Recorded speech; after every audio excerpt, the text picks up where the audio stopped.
Welcome back to Max Physics. So আজি এটা important topic আলোচনা কৰিব গৈ আছোঁ, সেইটো হৈছে ঘৰখন, ফ্ৰিকশ্যন। আমি ফ্ৰিকশ্যনৰ বিষয়ে এতিয়ালৈকে আলোচনা কৰা নাই।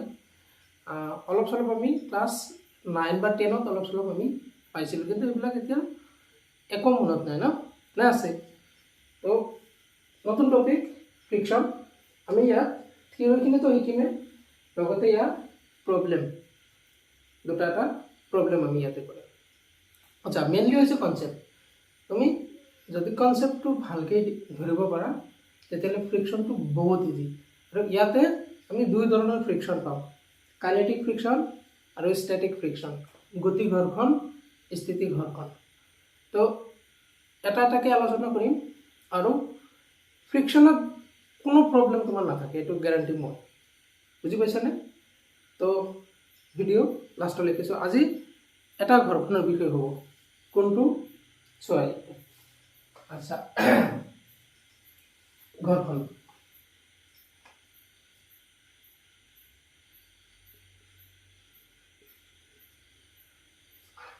ফাৰ্ষ্টটো মোৰ ধোকা হৈ গ'ল। ঘৰখন ফ্ৰিকশ্যন। আচ্ছা, ঘৰখন কি এইটো বুজিবলৈ হ'লে মই জাষ্ট এটা এক্সাম্পল দিওঁ। আমিতো নিউটন লজ অফ মোশ্যন পঢ়িছোঁ ন, ফাৰ্ষ্ট ল। আচ্ছা, ফাৰ্ষ্ট ল আমি পঢ়িছোঁ। ফাৰ্ষ্ট ল মতে কি কয়? ফাৰ্ষ্ট ল মতে যে এটা বস্তু যদি ৰৈ আছে তেতিয়া সি ৰৈ থাকিব, আৰু এটা বস্তু যদি সুষম বেগত গতি কৰি আছে তেতিয়াহ'লে সি সুষম বেগত গতি কৰিয়েই থাকিব। এইটো আমি ফাৰ্ষ্ট ল পাইছোঁ। আচ্ছা, তো সেই হিচাপত মই ইয়াতে এটা বস্তু ধৰি ল'ম যিয়ে ইউনিফৰ্ম মোশ্যনত গৈ আছে। আচ্ছা, ইয়াতে এটা বস্তু আছে, সি ইউ বেগত মই পঠাইছোঁ। এইটো ধৰা ৰাস্তা, এইটো ৰাস্তা, ইয়াক মই ইউ বেগত পঠাইছোঁ। কেনেকৈ? ইয়াৰ পৰা মাৰি। আচ্ছা, ই ইউ বেগত গৈ আছে গৈ আছে গৈ আছে। নিউটনৰ প্ৰথম সূত্ৰ মতে কি আছিল যে এই ইউ বেগত গৈ থকা বস্তুটো মই যদি ৰখাব খোজোঁ তেতিয়াহ'লে মই বাহিৰৰ পৰা ফ'ৰ্চ দিব লাগিব, হয়নে? নহ'লে ই ইউনিফৰ্ম বেগত আহিয়ে থাকিব ন। প্ৰথমতে কি আছিল? যদি সুষম বেগত আহি আছে ই সুষম বেগত আহিয়ে থাকিব যেতিয়ালৈকে তাৰ ওপৰত বেলেগ ফ'ৰ্চ নপৰে। তো ই সুষম বেগত আহি আছে, সি এনেকৈ আহিয়ে থাকিব যদি মই ইয়াৰ ওপৰত ফ'ৰ্চ নিদিওঁ। আচ্ছা, এইটো আছিল নিউটনৰ প্ৰথম সূত্ৰ মতে। ঠিকে আছে, সেই হিচাপত মই আহিছোঁ, এটা বল লৈছোঁ, এনেকৈ মাৰি পঠিয়াইছোঁ ইউ বেগত। মইতো নিউটনৰ সূত্ৰ পঢ়িছোঁ, মই বিন্দাছ আছোঁ যে ইয়াক মই ইউ বেগত পঠাইছোঁ। মই ইউ বেগত পঠাইছোঁ যে ইউ বেগত গৈয়ে থাকিব, কাৰণ ইয়াকতো বাধা দিবলৈ নাই কোনো, মই বেলেগ ফ'ৰ্চ দিয়াই নাই ইয়াক। কিন্তু দেখা গ'ল কি ই গৈ গৈ গৈ গৈ গৈ গৈ অলপ সময় যায়, ই ইয়াতে ৰখি গৈছে, ইয়াতে ৰখি গৈছে, ইয়াৰ বেগ 0 হৈ গ'ল। এতিয়া চোৱা, নিউটনে মিছা কথা কৈছিল নে নিউটনৰ যিটো থিয়ৰী তাতে আৰু অলপ বস্তু আমি মিচিং কৰি আহিছোঁ, তাতে থৈ আহিছোঁ, বা মানে কাৰেক্টলি পঢ়া নাই, এনেকুৱা হৈছে নেকি? চোৱা, নিউটনে কৈছিল যে ই ইউ বেগত গৈ আছে যদি ই ইউ বেগত গৈ থাকিব, কিন্তু মই দেখা পালোঁ যে ই অলপ সময় পিছত যায়, এতিয়া ই ৰখি গৈছে। তাৰমানে নিউটনে মিছা কথা কৈছে নেকি? ন, নিউটনে কোনো মিছা কথা কোৱা নাই। ইয়াতে কি হৈছে, এই বস্তুটোক ৰখাৰ কাৰণে এটা বল প্ৰয়োগ হৈছে, যিটো আমি বাহিৰৰ পৰা কৰা নাই, কিন্তু এই পৃষ্ঠটোৱে এই বস্তুটোৰ ওপৰত বল প্ৰয়োগ কৰিছে। আৰু সেই বলক আমি কি বুলি কওঁ? ঘৰ্ষণ বল, ফ্ৰিকশ্যন ফ'ৰ্চ। বুজি পাইছেনে? আচ্ছা, তো আমি ডেফিনেশ্যন লিখিম, তাৰপিছত ইয়াৰ টাইপছ। তো first of all write down the definition. আচ্ছা, ডেফিনেশ্যন লিখা।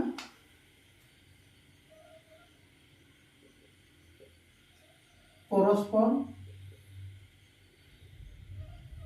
সংস্পৰ্শত থকা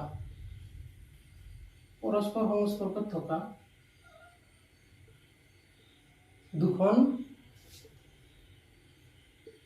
তলৰ মাজত তল বা পৃষ্ঠ দুখন তলৰ মাজত আপেক্ষিক বেগ, এটো ইম্পৰ্টেণ্ট, আপেক্ষিক বেগ বিনষ্ট কৰা,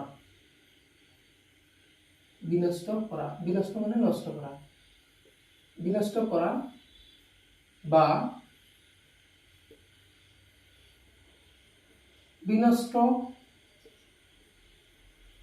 কৰিবলৈ প্ৰয়াস কৰা,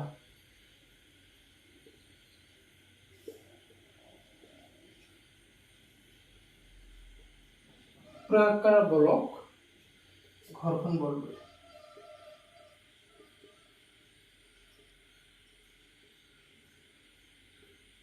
বাস এটো হৈছে ডেফিনেশ্যন।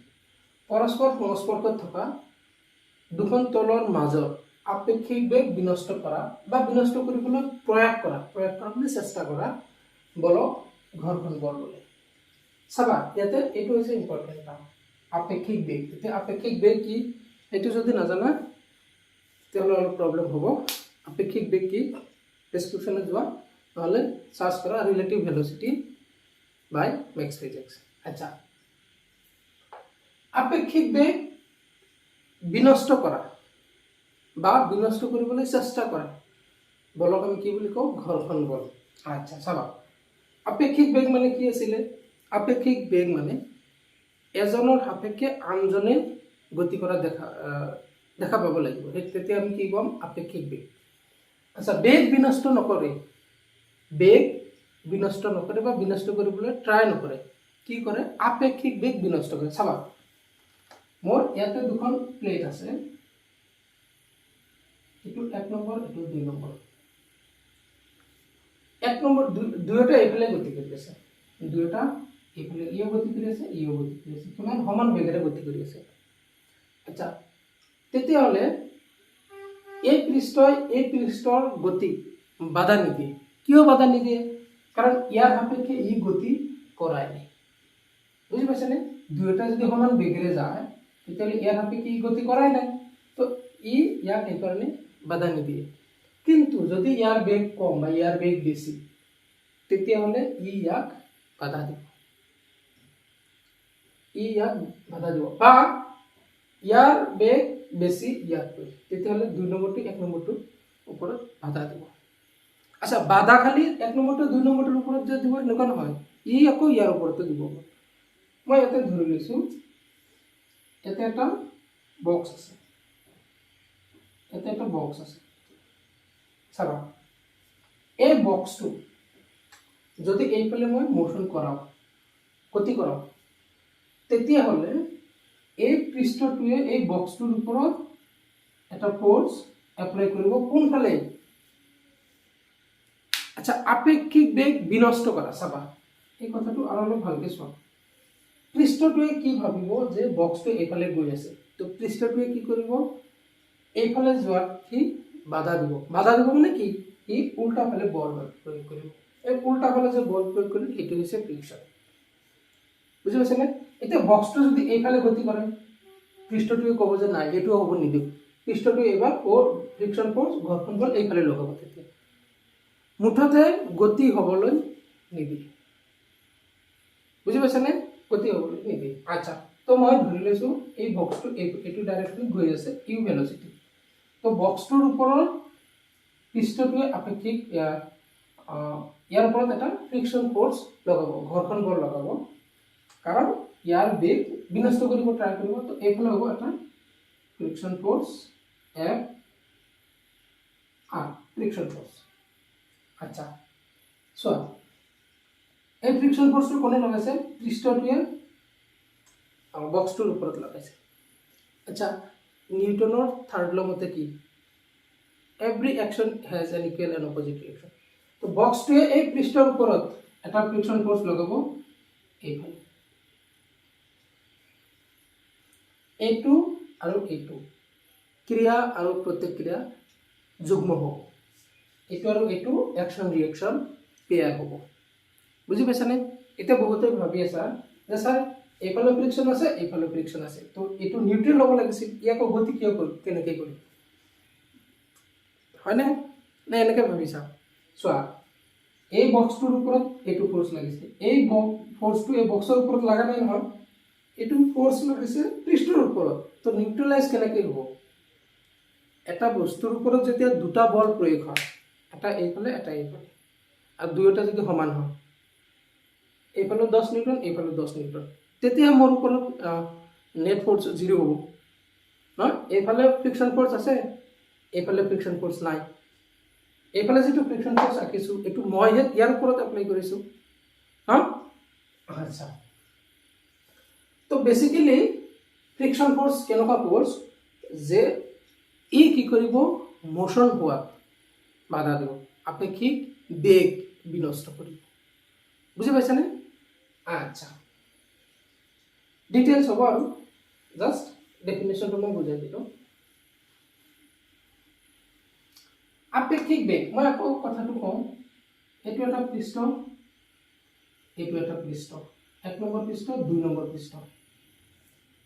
ইয়াৰ সাপেক্ষে ই যদি গতি কৰা দেখা পায়, তাৰমানে ইয়াৰ আৰু ইয়াৰ আপেক্ষিক বেগ আছে। ই গৈ আছে 5 মিটাৰ পাৰ ছেকেণ্ডত, ই গৈ আছে 20 মিটাৰ পাৰ ছেকেণ্ডত। চোৱা, তাৰমানে ইয়াৰ সাপেক্ষে ই গতি কৰি আছে, কিমান স্পীডত গতি কৰি আছে, 50। ৰিলেটিভ ভেলচিটিটো এইবিলাক ডিটেইলছ শিকাইছোঁ।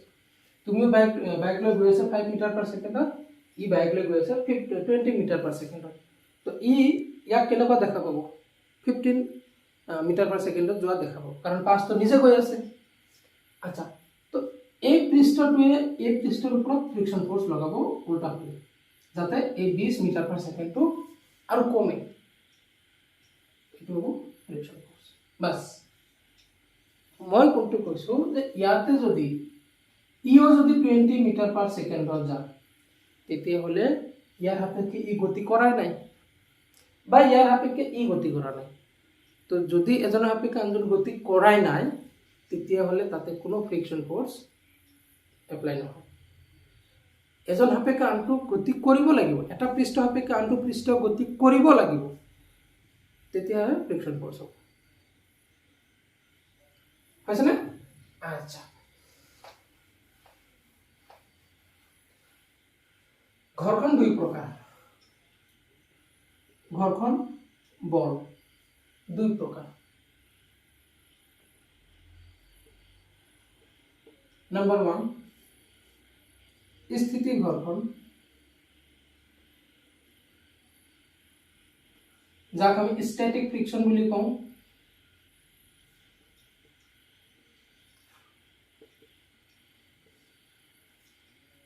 নম্বৰ 2, গতি ঘৰ্ষণ, গতি ঘৰ্ষণ আমি কাইনেটিক ফ্ৰিকশ্যন বুলি কওঁ। বৰষুণ আহিব, বৰষুণ আহিব, বৰষুণ আহিলেতো কাৰেণ্ট থকাৰ নিয়মেই নাই। আচ্ছা, স্থিতি ঘৰ্ষণ কাক কয়, গতি ঘৰ্ষণ কাক কয়? চাবা, ইয়াতে ডেফিনেশ্যন, মই এইটোৰ বিষয়ে আজি ইমান আলোচনা নকৰোঁ, এইটোৰ বিষয়ে আলোচনা কৰিম। গতি ঘৰ্ষণটো আগত ষ্টাডি কৰিম, কিয় তাৰো কাৰণ বুজি পাবা। স্থিতি ঘৰ্ষণ কাক কয়? ধৰি লওঁ ইয়াতে এটা টেবুল আছে, টেবুল নহয়, ধৰা ইয়াতে বহুত ডাঙৰ, ইমান ডাঙৰ এটা পাথৰ আছে ন, বহুত ডাঙৰ এটা পাথৰ আছে। এতিয়া তুমি অকলে চাই বাহুবলীৰ নিচিনা কেনেকৈ ঠেলি আছা, ইমান ডাঙৰ পাথৰ আছে ইয়াতে, কিমান 1000 কেজি, 1000 কেজি বা 10,000 কেজি। তো ইয়াতে যায়, তুমি বাহুবলীৰ নিচিনা যায় ঠেলি আছে তাতে। এতিয়া তুমি বল এপ্লাই কৰিছা 20 নিউটন, 20 নিউটন বল তুমি এপ্লাই কৰিছা। এই পাথৰটো, এই শিলগুটিটো লৰচৰ কৰা নাই। এতিয়া নিউটনৰ মতে কি, যে এই বস্তুটোৰ ওপৰত তুমি যদি বল প্ৰয়োগ কৰিছা, তেতিয়াহ'লে বস্তুটোৰ অৱস্থান চেঞ্জ হ'ব লাগিব, বা অৱস্থাৰ পৰিৱৰ্তন হ'ব লাগিব, কাৰণ বস্তু এটাৰ ওপৰত আমি বল প্ৰয়োগ কৰিলে তাৰ অৱস্থাৰ পৰিৱৰ্তন হয়। তো বস্তু এটা আছে, মই বল প্ৰয়োগ কৰিছোঁ 20 নিউটন, তো তাৰ অৱস্থাৰ পৰিৱৰ্তন হ'ব লাগিছে, কিন্তু ইয়াতে এই বস্তুটোৰ অৱস্থা পৰিৱৰ্তন হোৱা নাই, মানে সি ৰেষ্টত আছিলে, ৰেষ্টতে আছে। কথাটো হ'ল এতিয়া যে তুমি বল প্ৰয়োগ কৰিছা 20 নিউটন, এই 20 নিউটনটো ক'ত গ'ল? 20 নিউটনটো ক'ত গ'ল? তে এই 20 নিউটনটো এই বস্তুটোৰ ইয়াতে প্ৰথম মাটিৰ ওপৰত আছে নেকি? 20 নিউটনটো তোমাৰ ফ্ৰিকশ্যনে খাইছে, ঘৰখন বলে খাইছে। কোনটো ঘৰখন? মাটিয়ে পাথৰটোৰ ওপৰত প্ৰয়োগ কৰা ঘৰখন বল। বুজি পাইছানে? আচ্ছা, স্থিতি ঘৰ্ষণৰ মান উলিওৱাৰ কাৰণে কোনো সূত্ৰ নাই। স্থিতি ভালকৈ শুনি ল'বা, স্থিতি ঘৰ্ষণ উলিওৱাৰ কাৰণে কোনো সূত্ৰ নাই। কেনেকৈ ওলাম আমি ইয়াৰ পিছৰ ভিডিঅ'ত চাওঁ। আচ্ছা চোৱা, তেতিয়াহ'লে তোমালোকে ভাবিছা যে তেতিয়াহ'লে 20 নিউটন যিটো মই ইয়াৰ ওপৰত এপ্লাই কৰিছোঁ সেইটো স্থিতি ঘৰ্ষণ নেকি? ন, 20 নিউটন হ'বও পাৰে, নহ'বও পাৰে। মই ক'লো ন, স্থিতি ঘৰ্ষণৰ ডেফিনেট ফৰ্মুলা নাই। ইয়াতে 20 নিউটন তুমি স্থিতি ঘৰ্ষণৰ মান বুলি তুমি ক'ব নোৱাৰা। বুজি পাইছা? আচ্ছা, স্থিতি ঘৰ্ষণৰ মান বেচিকেলি বুজাই কেনেকৈ, এই পাথৰটো মই ইয়াৰ ওপৰত ধৰা কিমান নিউটন বল প্ৰয়োগ কৰিলে ই গতি কৰিব। ইয়াৰ ওপৰত ধৰা মই 200 নিউটন বল প্ৰয়োগ কৰিলে এই বস্তুটো গতি কৰিব। 200 নিউটন বল প্ৰয়োগ কৰিছোঁ, তথাপি গতি কৰা নাই। মই যদি 201 নিউটন বল প্ৰয়োগ কৰোঁ তেতিয়াহ'লে সেই 201 নিউটন বলক, আচ্ছা 200 নিউটনলৈকে সি গতি কৰা নাই, 201 নিউটন বল প্ৰয়োগ কৰিছোঁ মানে সি গতি কৰিছে। আপ টু 200লৈকে গতি কৰা নাই, মানে আপ টু 200লৈকে স্থিতি ঘৰ্ষণৰ সৰ্বোচ্চ মান বুলি ক'ম। স্থিতি ঘৰ্ষণৰ মান নহয়, কিন্তু স্থিতি ঘৰ্ষণৰ সৰ্বোচ্চ মান কিমান? 200 নিউটন। তো ইয়াৰ মান কেনেকৈ ওলায় ইয়াৰ নেক্সট ভিডিঅ'ত আমি ডিটেইলছ আলোচনা কৰিম। খালি জাষ্ট ইয়াতে মই ডেফিনেশ্যন কৈ দিছোঁ, ডেফিনেশ্যন ইয়াৰ পিছতে লিখিম। এতিয়া আহোঁ গতি ঘৰ্ষণ। গতি ঘৰ্ষণ কাক কয়? হেডিং লিখিবা ফাৰ্ষ্ট।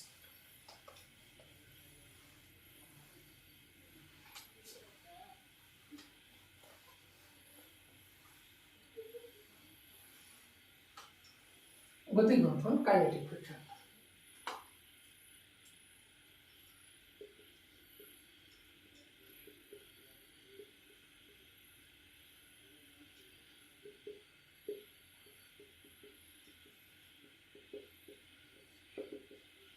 কাইনেটিক ফ্ৰিকশন চোৱা, অলৰেডি আমি লিখিছোঁ টাইপ দুটা। এতিয়া কাইনেটিক ফ্ৰিকশনৰ ডেফিনেশ্যন লিখিম। বুজাটো অলৰেডি ইয়াতে আমি বুজি পাই গৈছোঁ। আচ্ছা, কি লিখিম? এখন তলৰ ওপৰেৰে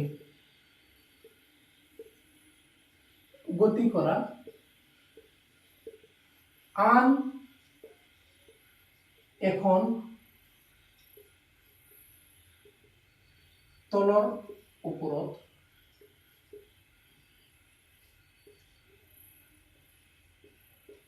প্ৰয়োগ কৰা গতি বিৰোধী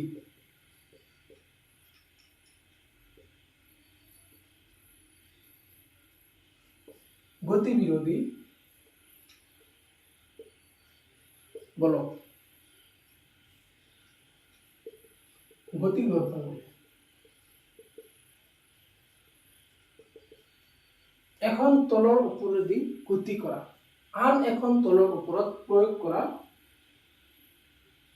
গতি বিৰোধী বলক গতি ঘৰ্ষণ বলে। চাবা, এইটো এটা তল আছে, এই তল ৰেষ্টত আছে, ইয়াৰ ওপৰত আৰু এখন তল আছে, এই তল গতি কৰি আছে।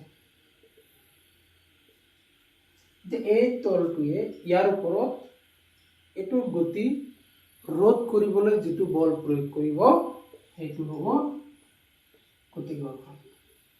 এইটো অলৰেডি মই কোৱা হৈছে গতি ঘৰ্ষণৰ।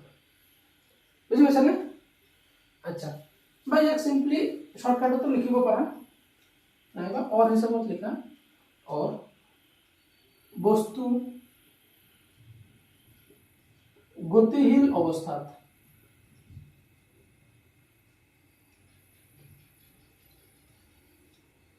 ইয়াৰ ওপৰত প্ৰয়োগ হ'ব।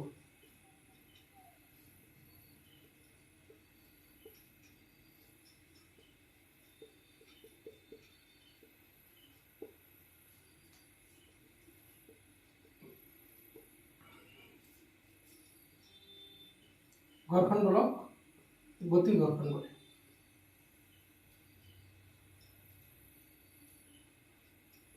আচ্ছা, তো ইয়াৰ কেইটামান পইণ্ট লিখিলোঁ।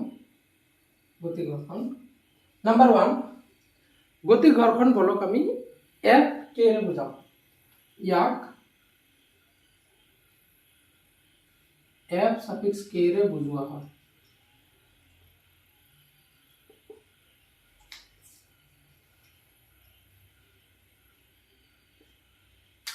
এফ কেৰে বুজোৱা হয় কাক? গতি ঘৰখনক। নাম্বাৰ 2,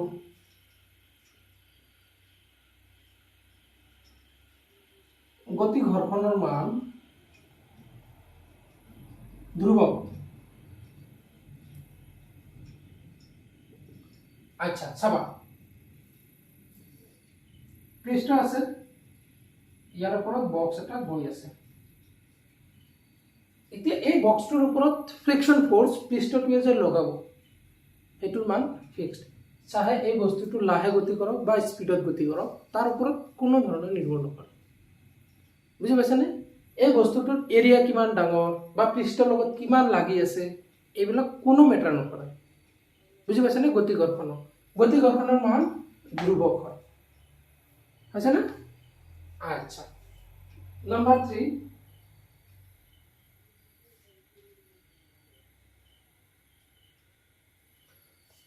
নেক্সট এটা পইণ্ট এটা পাহৰি গৈছিলোঁ।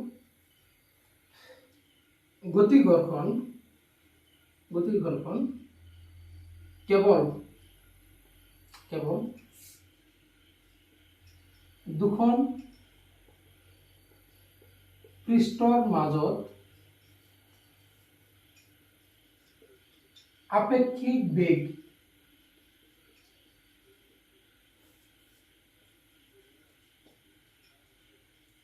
থাকিলেহে প্রয়োগ হয়। আপেক্ষিক বেগ নাই, তার মানে গতি ঘর্ষণের মানটা থাকে। সিধা হিসাব। আচ্ছা, আর একটা পয়েন্ট আছে, উপরে কি হয়েছে না?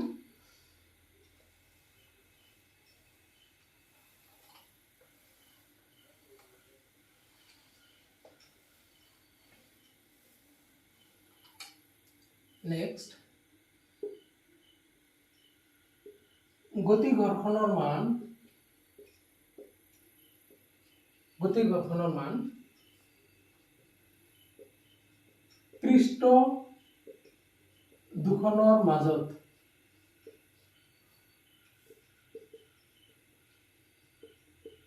ক্ৰিয়া কৰা অবিলম্ব প্ৰতিক্ৰিয়া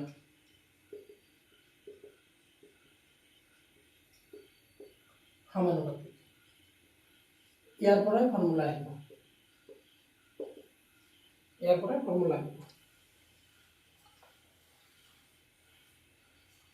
চাবা, গতি ঘৰ্ষণেৰ মান কাৰ সমানুপাতিক? অবিলম্ব প্ৰতিক্ৰিয়াৰ সমানুপাতিক। কোনটো অবিলম্ব প্ৰতিক্ৰিয়া? পৃষ্ঠটোৱে বস্তুটোৰ ওপৰত লগোৱা অবিলম্ব প্ৰতিক্ৰিয়া সমানুপাতিক। জাস্ট এটা ফ্যাক্টৰৰ ওপৰত নিৰ্ভৰ কৰে, এইটো হৈছে অবিলম্ব প্ৰতিক্ৰিয়া। তো ইয়াৰ পৰা আমি এটা কনস্ট্যান্ট দিম মিউ কে ইনটু এইটো হৈছে গতি ঘৰ্ষণৰ সূত্ৰ। ফাইনাল সূত্ৰ Fk is equal to mu k into ইয়াৰ মান ফিক্সড। এইটো পৃষ্ঠ, ইয়াৰ ওপৰত বক্স এটা আছে যাৰ ভৰ m, আৰু গতি ঘৰ্ষণৰ মান আমি কেনেকৈ কৰিলাম? মিউ কে ইনটু m। আচ্ছা, ইয়াত মিউ কে কি লিখি ল'বা। ইয়াত মিউ কে এটা সমানুপাতিক ধ্ৰুৱক।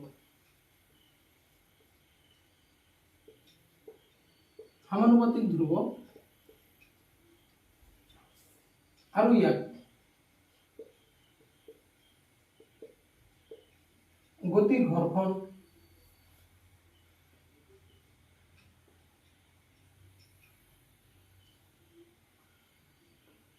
গুণাঙ্ক বুলি কোৱা হয়।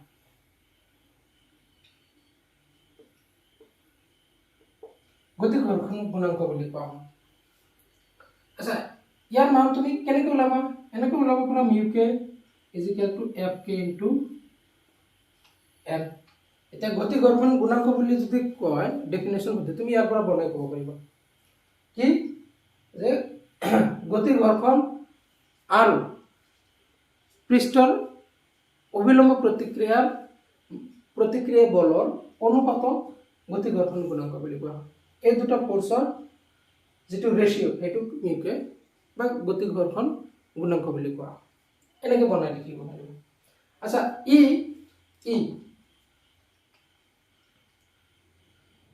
বা ইয়াত একক আৰু মাত্ৰা, একক আৰু মাত্ৰা নাই।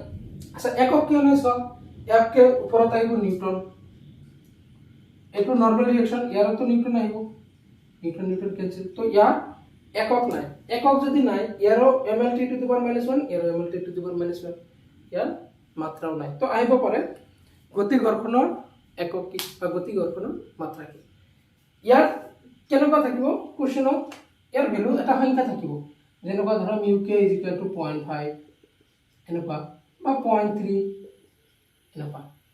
মিউ কেৰ মান অকল পৃষ্ঠৰ, এইটো লিখি ল'বা, মিউ কেৰ মান পৃষ্ঠৰ মসৃণতা কমা পৃষ্ঠৰ মসৃণতা প্ৰকৃতিৰ ওপৰত নিৰ্ভৰ কৰে।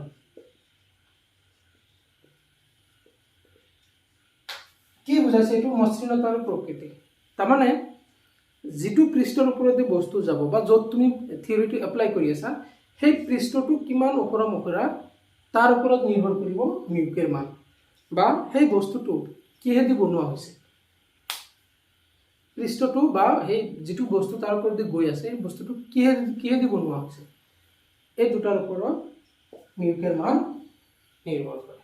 বুজি পাইছেনে? তো বেচিকেলি ইয়াতে ইমান টেনশ্যন কৰিব লগা নাই, কুৱেশ্যনত তোমাক এইটো দিয়া থাকিব মিউকে কৈছে তোমাক বহুত মিউকেৰ ভেলু এনেকুৱা দিয়া থাকিব, আৰু তোমাক কুৱেশ্যনত ক'ব যে বস্তুটোৰ গতি ঘৰ্ষণৰ মান উলিওৱা আৰু ত্বৰণ এইবিলাক ওলাব দিব পাৰে। আচ্ছা, এইখিনি উঠাই লোৱা।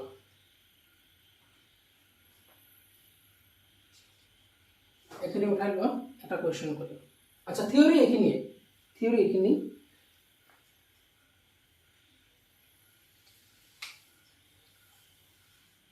গতি ঘৰ্ষণ গুণাঙ্ক এটা মাত্ৰাবিহীন আৰু এককবিহীন ধ্ৰুৱক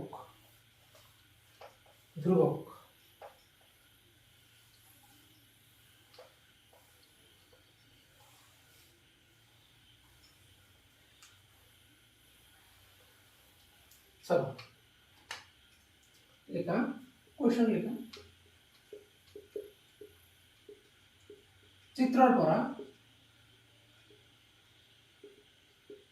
গতি ঘৰ্ষণৰ মান, আৰু অলপ সময় কাৰন থাকিলে ভাল, গতি ঘৰ্ষণৰ মান আৰু ত্বৰণ উলিওৱা, এইটো দিয়া আছে 2 কেজি। এইফালে বল প্ৰয়োগ কৰিছো মই 40 নিউটন ধৰা, আৰু ইয়াতে মিউকে ভ্যালু দিয়া আছে 0.5, বাস এনেকুৱা দিয়া থাকিব। আৰু ইয়াতে ক'ব তোমাৰ গতি ঘৰ্ষণৰ মান আৰু কি উলিওৱা, ত্বৰণ উলিওৱা।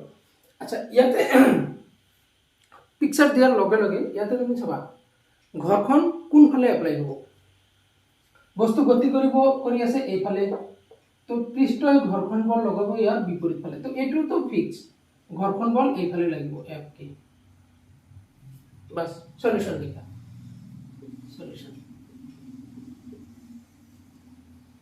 গিভেন কি দিয়া আছে m is equal to 2 kg mu k 0.5 force 40 Newton আচ্ছা আমি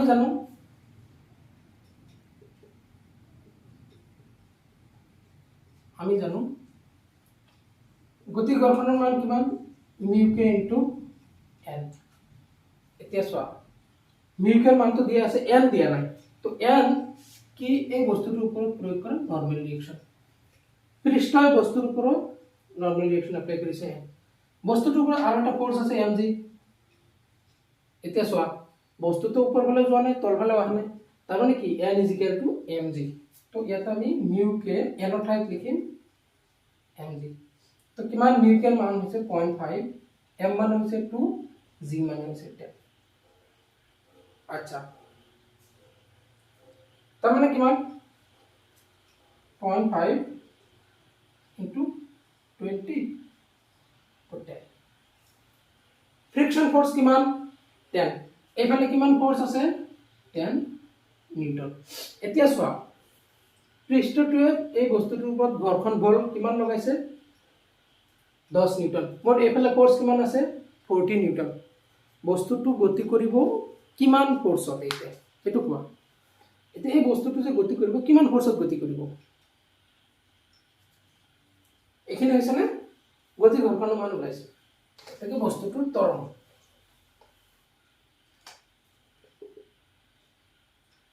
এটাকে আমি জানো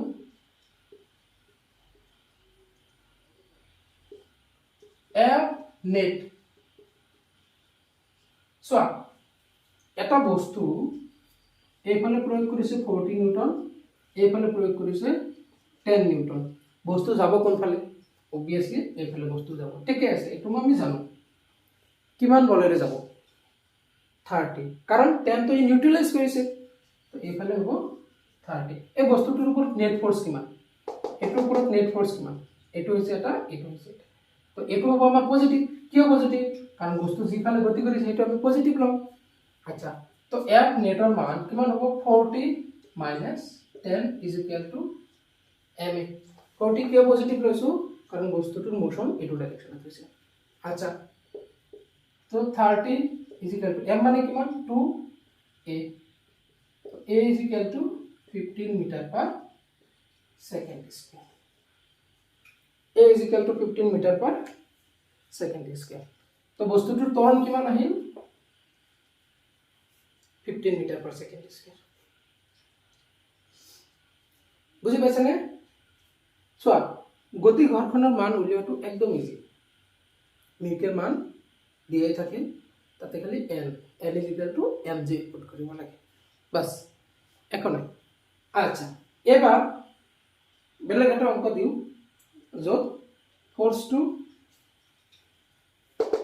অলপ বেলেগ এটা ডাইৰেকশন দিয়া থাকে এংগল কে দিয়া আছে চোৱা কনসেপ্ট একেই তুমি আগতে গতি ঘৰ্ষণৰ মান উলিয়াই লবা তাৰ পিছত তুমি F net is equal to F এটাই কনসেপ্ট এটো তুমি এই ইয়াৰ ওপৰত যে বল প্ৰয়োগ বলটো যে দিয়া থাকিব নহয় এটো বিভিন্ন এংগুলত বিভিন্ন ফালৰ পৰা দিয়া থাকিব পাৰে মই এটা এক্সাম্পল আকৌ দেখাই আছো ঠিক আছে না আচ্ছা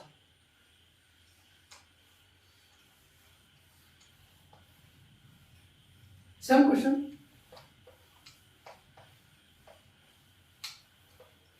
এবাৰ দিছে সবা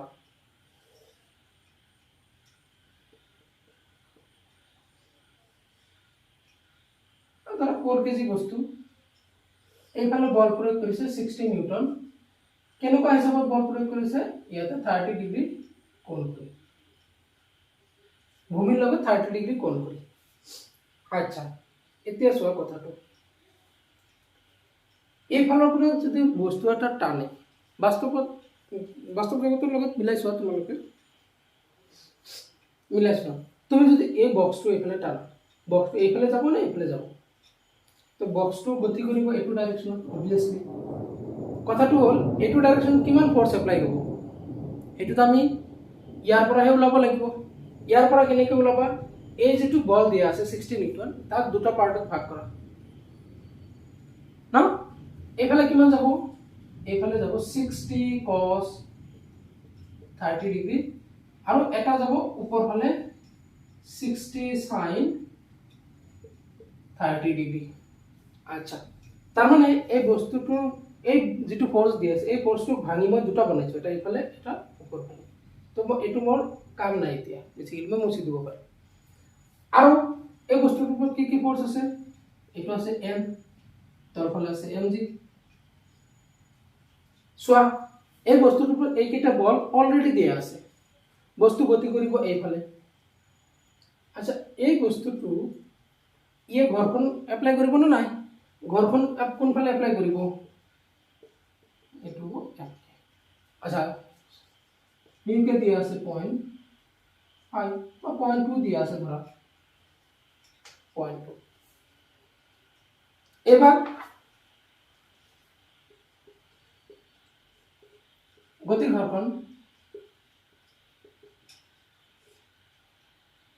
Fk is equal to mu k into n আচ্ছা mu k n মানে কিমান সোয়া এবার n is equal to mg নহয় কিয় নহয় সোয়া এই বস্তুটোৰ ওপৰত উপৰফালে দুটা ফোৰ্স n আৰু এটা আছে 60 sin 30 ডিগ্ৰী তলফালে আছে এটা এটো আছে mg বস্তু উপৰফালে যোৱা নাই তলফালে অহা নাই তাৰ মানে ওপৰৰ দুটাৰ যোগফল ইজ ইকুৱেল টু তলৰটো তো ইয়াৰ পৰা আমি এখিনি সাইডত কৰি লও n plus 60 sin 30 degree is equal to mg तो n plus 60 sin 30 মানে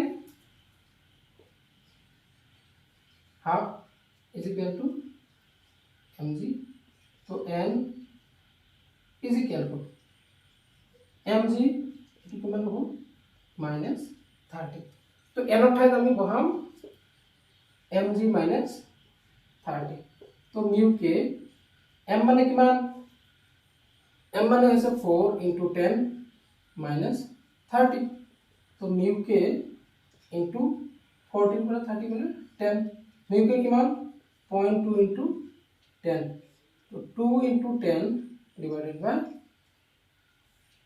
কিমান হ'ব 2 तो फ्रिक्शन फोर्स किमान फ्रिक्शन फोर्स होल 2 न्यूटन सो 2 न्यूटन এটো আছে फ्रिक्शन फोर्स গতি ঘৰ্ষণৰ মান কেনেকৈ ওলাইছো এবাৰ n = mg কি এপ্লাই কৰা নাই কাৰণ এই বস্তুটোৰ ওপৰত কেৱল নৰমাল ৰিঅ্যাকশন নাই উপৰ ফালে আৰু এটা ফোৰ্স আছে যেটো এটো ভাগ কৰি মই পাইছিলো 60 sin 30 তো এটো হৈছে মোৰ Fk আচ্ছা এইফালে ফোর্স কিমান হ'ব 60 into cos 30 মান √3/2 কিমান হ'ব এটো 30√3 আচ্ছা গতি ঘৰ্ষণৰ মানটো ওলাইছো এবাৰ চাও তো আকৌ F is equal to m apply करा we know F net is equal to m F net সোয়া এই বস্তুটোৰ ওপৰত উপৰফালে ফোৰ্স তলফালে ফোৰ্স সমান হৈ গৈছে আমি হিসাব কৰিছো কাৰণ বস্তু উপৰফালে যোৱা নাই তলফালে অহা নাই কাৰণ উপৰফালে যিমান ফোৰ্স তলফালে একে ফোৰ্স হিসাব হৈ গৈছে এতিয়া এই বস্তুটোৰ ওপৰত দুটা ফোৰ্স আছে কি এটা আছে এইফালে যেটোৰ মান 30√3 আৰু এটা আছে এইফালে যাৰ মান 2 এতিয়া এইটো F নেটত আমি কি কৰিম 30√3 minus 2 is equal to m মানে কিমান 4 into a সো এটো আকৌ এই কি কথা কোশ্চেন এটো আগত কি লিখিলো কাৰণ বস্তু এইফালে গতি কৰিছে আচ্ছা a is equal to কিমান হ'ব 30√3 minus 2 divided by 4 এটো ক্যালকুলেটর মাৰিবা মোবাইলত বা যত আহে হ'ব নাই তো গতি ঘৰ্ষণৰ মান উলিওৱাটো একেবাৰে ইজি তুমি জাস্ট স্টেপ দুটা ফলো কৰিব লাগিব প্ৰথম স্টেপটো কি কাইনেটিক ফ্ৰিকশনৰ মান উলিয়াবা তাৰ পিছত ত্বৰণৰ উলিয়াওতে সেই একেই ফৰ্মুলা বুজি পাইছানে তো ইয়াৰ পিছত স্থিতি ঘৰ্ষণ স্ট্যাটিক ফ্ৰিকশনৰ বিষয়ে আলোচনা কৰিম আৰু স্ট্যাটিক ফ্ৰিকশনটো ইয়াতকে অলপ ক্ৰিটিকেল ইমানো নহয় জাস্ট তাতে একটা কন্ডিশন আছে এই কন্ডিশন হলে স্ট্যাটিক ফ্ৰিকশনৰ মান এইটো হ'ব আদাৰওয়াইজ তো হেতু আমি তাতে লগ পাম তাতে হিসাব কৰিম তাতে ক্যালকুলেট কৰিম তাতে জি এপ্লাই কৰিব লাগে কৰিম কাইনেটিক ফ্ৰিকশন এইখিনিয়ে যদি বুজি পোৱা নাই কমেন্ট কৰিব ক'ত বুজি পোৱা নাই মই স্ট্যাটিক ফ্ৰিকশনত বুজাই দিম হ'ব না ঠিক আছে থ্যাংক ইউ